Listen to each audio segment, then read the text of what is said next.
এবার রাজ্যপালের বিরুদ্ধে পথে তৃণমূল। 17ই মে রাজভবন অভিযানের ডাক তৃণমূলের। বোসের পদত্যাগের দাবিতে রাজভবন অভিযানের ডাক তৃণমূল শিক্ষা সেলের।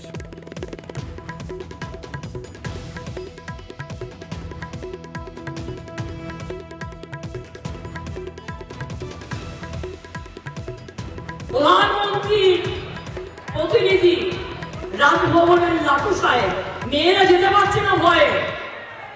আমি তো কনস্টিটিউশনাল ক্রাইসিসে পড়ে যাচ্ছি, কারণ আমার প্রয়োজন থাকলেও অন্য জায়গায় কথা বলতে হবে, কিন্তু রাজভবনে ঢুকতে পারছি না, কারণ ভয় পাচ্ছি এই রাজ্যপালের যেসব কীর্তি কেলেঙ্কারি বেরিয়েছে তার জন্য।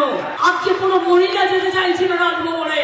কি প্রধানমন্ত্রী, আপনার উচিত ছিল না তাকে পদত্যাগ করিয়ে সরিয়ে নেওয়া?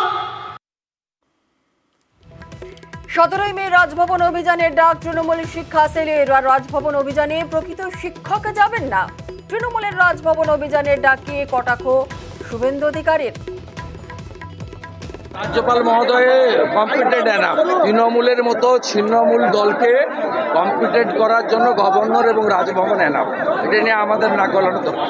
কোনো শিক্ষক, প্রকৃত শিক্ষক যাবে না। কিছু জালিমাল যেতে পারে, কোনো প্রকৃত শিক্ষক যাবে না।